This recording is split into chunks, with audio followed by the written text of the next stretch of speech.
श्री शिवाय नमस्तुभ्यम। ओम पितृदेवाय नमः। हर हर महादेव। बहुत ही प्यारा सा महीना चल रहा है, अश्वनी मास। अब आपके पास आखिरी मौका है, सिर्फ आखिरी मौका है, एक दिन का सर्व पितृ अमावस्या। अब तक भी आपने कुछ नहीं किया है तो एक आखिरी मौका आपके पास बचा हुआ है जो आप कर सकते हैं पितरों को प्रसन्न। बहुत विशेष तिथि है। कहते हैं अगर किसी की तिथि नहीं पता हो, कोई किसी की मृत्यु हो गई या अकाल मृत्यु, आपको तिथि नहीं पता है, उसका आपको श्राद्ध करना है तो आप अमावस्या के दिन कर सकते हैं। तो सबसे विशेष तिथि आ गई सर्व पितृ अमावस्या की।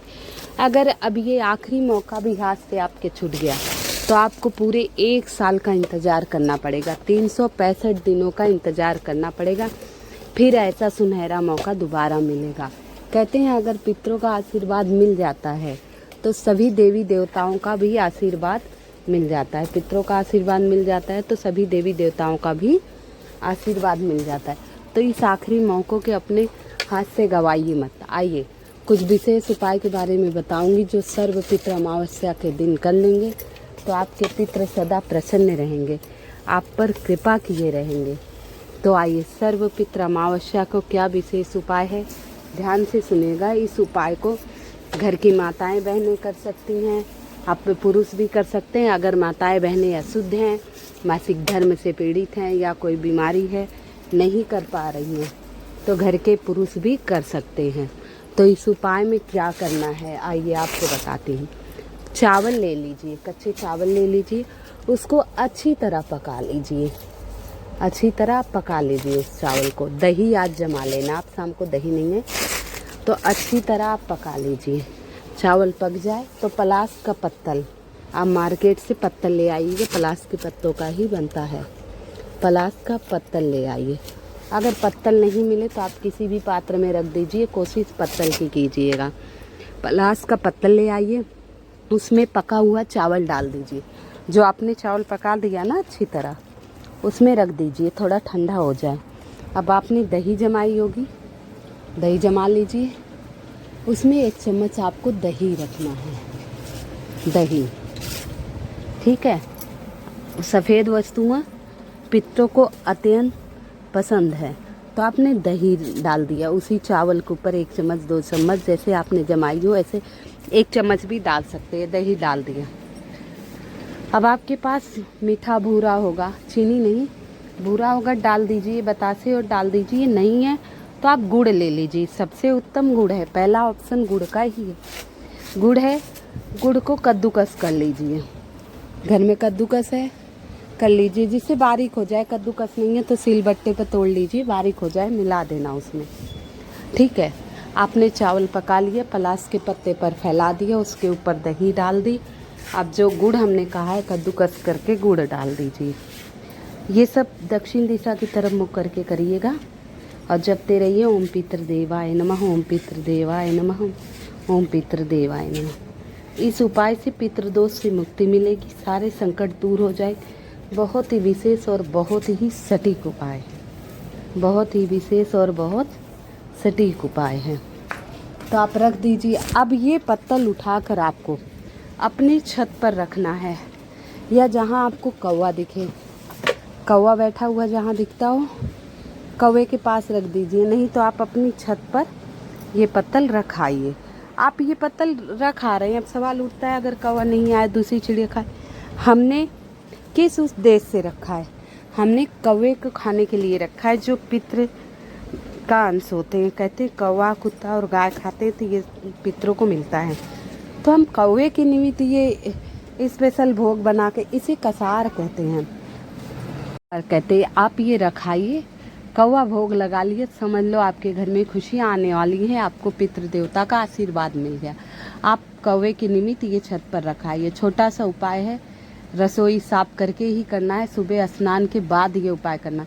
सुबह उठिए, झाड़ू पोछा करिए, प्रतिदिन के निमित्त कर्म से निवृत्त होकर ना स्नान ध्यान करके स्वच्छ वस्त्र धारण करके रसोई साफ सुथरी हो तो ये बनाकर कौवे के पास रख के आना है और वहीं बैठकर दक्षिण दिशा की तरफ, क्योंकि पितरों के निमित्त उपाय है तो दक्षिण दिशा की तरफ ओम पितृदेवाय नमः, ओम पितृदेवाय नमः, ओम पितृदेवाय नमः, ओम पितृदेवाय नमः, ओम पितृदेवाय नमः, ओम पितृदेवाय नमः, ओम पितृदेवाय नमः, ओम पितृदेवाय नमः, वाय नमः। ऐसे कई बार जाप करने हैं आपको। जाप करने के बाद आप पितृदेव से कहना है, हे पितृदेवता, जो गलती हो, अपराध हो, पाप हो, सब क्षमा कीजिए, जो भी दोष हो दूर करें, हमें आशीर्वाद दीजिए, सद्बुद्धि दीजिए, हम सत्कर्म कर लें।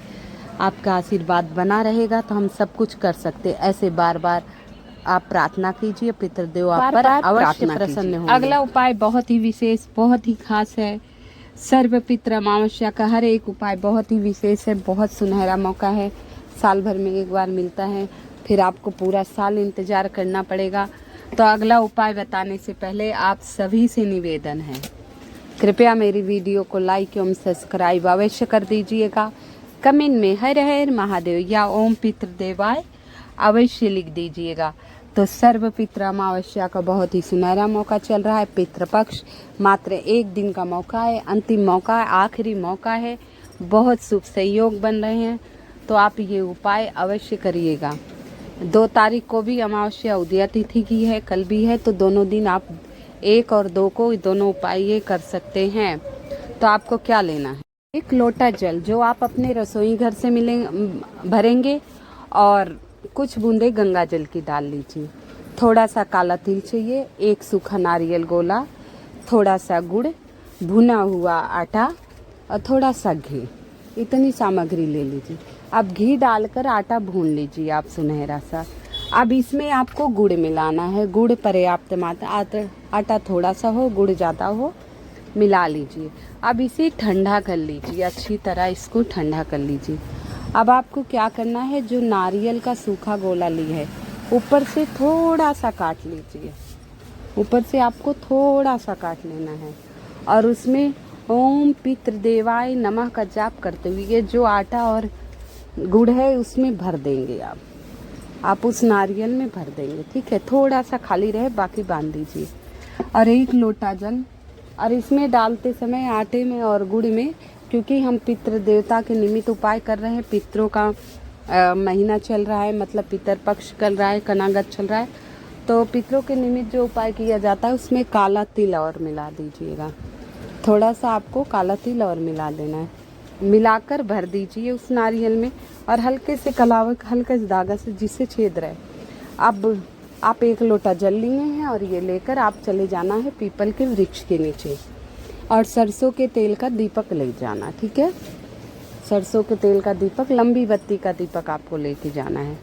क्या करना है, लंबी बत्ती का दीपक आपको लेके जाना है। ठीक है, अब आप लंबी बत्ती का दीपक ले गए, 1 लोटा जल। अब ये सब सामग्री लेकर आप पीपल वृक्ष के नीचे चले जाएंगे। कहाँ जाएंगे आप, पीपल के वृक्ष के नीचे आप चले जाइए। अब पीपल वृक्ष के नीचे आप गए, पहले ओम पितृदेवाय के नमः से आप सारा जल धीरे धीरे थोड़ा सा काला तिल डालकर पितृता के नाम से पीपल में समर्पित कर दीजिए, दक्षिण दिशा की तरफ मुँह करके। अब जो नारियल ले गए हैं, एक गड्ढा बनाएंगे छोटा सा, क्योंकि ऊपर रख देंगे तो कुत्ता भी ले जा सकता है, बच्चे भी उठा ले सकते हैं। तो क्या करना है, एक थोड़ा सा गड्ढा बनाइए जिसे पूरा नारियल नीचे, पूरा नारियल को ढक दीजिए ऊपर से भी। मात्र जहाँ से आपने काट रखा है उतनी जगह थोड़ी सी छोड़ देना कि चींटियाँ उसे खा सकें। थोड़ी सी चींटियाँ तो अंदर चली ही जाएंगी, अपना खाएंगी, तो इतना छोड़ देना, और उसे नीचे दाब देना, पितृदेवता ओम पितृदेवाय नमः। बस इतना सा उपाय करना। फिर पीपल की आप 11 बार परिक्रमा कर लेना। ये उपाय 12 बजे से पहले कर लेना, 10 से 12 बजे तक पितरों का समय माना गया है। तो ये छोटा सा उपाय बताए, आखिरी मौका चल रहा है, इसे अवश्य कर लेना आप। ठीक है, अगर आपको पीपल का वृक्ष नहीं मिलता तो बरगद और बेलपत्री के वृक्ष के नीचे भी आप कर सकते हैं। ये हर अमावस्या को कर सकते हैं, लेकिन पितृ अमावस्या सर्वश्रेष्ठ है, बहुत बढ़िया अमावस्या है, पितरों के निमित्त है। 16 दिन के लिए पृथ्वी पर आते हैं और अमावस्या के दिन ये वापस जाते हैं। तो अब ये वापस जा रहे हैं, ये रात्रि में अमावस्या के दिन वापस जाएंगे, तो इनके रास्ते में अंधेरा नहीं हो, इस बात का ध्यान आप लोगों को रखना पड़ेगा कि रास्ते में अंधेरा नहीं हो। तो क्या करें इसके निमित्त उपाय, ये भी मैं बताऊंगी। ये सूखे नारियल वाला उपाय तो आप समझ ही गए होंगे। नारियल गोला ले आइए, उपाय अवश्य कर लीजिएगा। और हो सके तो सर्वपित्र अमावस्या है, अंतिम मौका है, सुनहरा मौका है आपके पास। तो आपको क्या करना है, 1.25 किलो बतासा, सफ़ेद बतासे होते हैं ना, आप मंदिर में रखाइए, शिव मंदिर में, हनुमान जी, और ये जिससे पंडित जी प्रसाद के रूप में शाम को वितरण कर दें। ऐसा करने से भी पितृ बहुत प्रसन्न होते हैं। कुछ नहीं कर पाए तो बतासे खरीद लाइए, सफ़ेद मिठाई के रूप में हो गया। अगर आप बर्फ़ी नहीं ला पा रहे हैं तो आप बतासे ले लीजिए, बतासे भी सफ़ेद मिठाई में आता है, पेठा भी सफ़ेद मिठाई में आता है, तो बतासे ले लीजिए आप। बतासे आप मंदिर में दान कराइए। सर्वपित्र अमावस्या के दिन सीधा देने का नियम है, तो अगली वीडियो में सीधा किस प्रकार निकालना है वो मैं अवश्य बताऊंगी। पहले आइए इस उपाय के बारे में बता दूं कि पितरों के लिए हमें रास्ते में उजाला कैसे करना है, किस प्रकार पितर अपने घर जा सके। ठीक है, तो आपको क्या करना है, जैसे आप देख लीजिए, पहले तो नदी, तालाब, गंगा जी किनारा मिल जाए तो अति उत्तम है, नहीं मिले तो कोई बात नहीं। आप देख लीजिएगा आपके आसपास कोई नदी तालाब हो, नहीं हो तो नहर हो, हाँ नहर हो, तो नहर भी ना हो तो कुआं हो, बावड़ी हो, आप देख लीजिएगा, कोशिश कीजिएगा, मिल जाए तो ठीक है। अगर नहीं मिलेगा तो ये उपाय घर पे किस प्रकार करना है ये भी बताऊंगी। पहले उपाय आप सुन लीजिए। आप एक बड़ा सा दीपक ले लीजिए, मिट्टी का बड़ा सा दीपक लीजिए, उसमें सरसों का तेल पूरा भर दीजिए। अगर शुद्ध घी नहीं मिलता है तो सरसों का तेल भर दीजिए पूरा, और लंबी बत्ती लगा दीजिए, कलावा की लंबी बत्ती लगा दीजिए। और जहाँ नदी हो, तालाब हो, कुआं हो, बावड़ी हो, नहर हो, दक्षिण दिशा की तरफ, क्योंकि पितरों के निमित्त ये उपाय करना है तो दक्षिण दिशा की तरफ करना है। रात्रि में 8 बजे, 8:15, 9:15, 10 तक आप जला ही दीजिए। दीपक इस प्रकार जलाइएगा कि आधी रात या पूरी रात उजाला रहे तो अच्छी बात है, जिससे पितर आसानी से अपने लोक में जा सके, ठोकर नहीं खाएं। इस प्रकार करके आप दीपक प्रज्वलित कर देना। दीप ज्योति परब्रह्मा, दीप ज्योति जनार्दना, दीपो हरत में पापम, दीप ज्योति नमस्तुते, शुभम करोति कल्याणम, आरोग्य धन संपदा, शत्रु बुद्धि विनाशाय, दीप ज्योति नमस्तुते। ऐसे कह के दीपक जलाकर आप अपने घर आ जाइए। अच्छा चलो, अब आप फ्लैटों में रह रहे हैं, अब नदी का किनारा शहरों में मिल जाता है, समुद्र वगैरह है, सब पानी है तो सब है, लेकिन नहीं जा पा रहे हैं, रात्रि है, नहीं जा सकते या नहीं है, तो क्या करना है, आपके घर में मटका होगा, मटका भर लीजिए, दक्षिण दिशा की तरफ रख दीजिए, बाहर अपने आंगन में, ठीक है, दक्षिण दिशा की तरफ रख दीजिए मटके को साफ सुथरा करके। और वहीं एक बड़ा सा दीपक लेकर लंबी बत्ती, जिस प्रकार मैंने प्रज्वलित करने के लिए कहा है, इस प्रकार आप जला दीजिए और कह दीजिए, हे पितृ देवता, मैंने अपने सामर्थ्य अनुसार आपकी सेवा करने की कोशिश की है। मुझे जितनी आपने सद्बुद्धि दी, उस सद्बुद्धि के अनुसार मैंने आपकी सेवा की कोशिश की, और इस सेवा में जो गलती हो जाए या कोई भी गलती हुई है तो उसे क्षमा कर देना, और मुझ पे सदा अपना आशीर्वाद बनाए रखना। मेरी झोली में खुशियाँ ही खुशियाँ डाल देना, मेरी गलतियों को क्षमा करना। हे पितृ देवता, मुझ पे सदा प्रसन्न रहना, इतना सामर्थ्य देना कि मैं आपके लिए पूजा पाठ कर सकूं, ये आपकी ही कृपा से संभव होगा। ऐसे बार बार विनती करना। ओम पितृदेवाय नमः 21 बार, 51 बार, 108 बार जप कर लेना।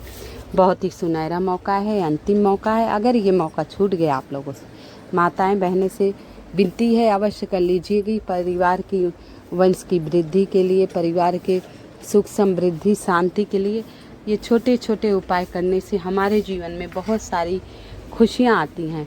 मैंने कोशिश की है, छोटा छोटा उपाय आपको बताया है, इसे अवश्य कर लीजिएगा, क्योंकि सर्वपित्र अमावस्या है, बहुत विशेष अमावस्या है। और एक रोटी ले लीजिएगा, एक रोटी अच्छी तरह सेक लीजिएगा, कच्ची नहीं होनी चाहिए। जैसा कि बताया था, रसोई अपनी साफ सुथरी होनी चाहिए, तो कच्ची नहीं होनी चाहिए। अब उस रोटी को आधा आधा कर लीजिए, सेक लिए, अब आधा आधा कर लीजिए, अच्छे से घी लगा दीजिए, जैसे आप खाते हैं घी लगा दीजिए। बीच में मीठा रख दीजिए, घी भूरा रख दीजिए, घी तो लगा दिए, भूरा डाल दीजिए, नहीं तो गुड़ रख दीजिए। चीनी मत रखना, वैसे रख सकते हो लेकिन गुड़ी रख दीजिएगा, भूरा रख दीजिएगा, चीनी रखने क्या। और फिर ऊपर से रोटी ढक देना। अब ये रोटी सर्वपितृ अमावस्या है, गाय को खिला दीजिए आप। सर्वपितृ अमावस्या है, काली गाय मिले तो अति उत्तम, नहीं मिले तो चाहे जिस रंग की हो गौ माता को खिला दीजिए। इससे हमारे पितृदेवता अत्यंत प्रसन्न हो जाएंगे। छोटे छोटे से उपाय हैं, बड़े प्यारे से उपाय हैं। पहले बड़े बुजुर्ग हमारे घर के किया करते थे, तो पहले के लोगों के कुंडली में दोष, काल सर्प दोष ये सब नहीं आता है, लेकिन अब कोई नहीं करता। आज के बड़े बूढ़े भी नहीं करते हैं, कहते हैं इससे कुछ नहीं होता, वो करते ही नहीं हैं। तो कोशिश यही करते हैं कि हमें उपाय करना चाहिए छोटे छोटे, जिससे हमारे घर में सुख समृद्धि शांति बनी रहे। ये पहले के पूर्वज करते थे, इसलिए घर में शांति रहती थी। आप सभी को जय श्री कृष्ण।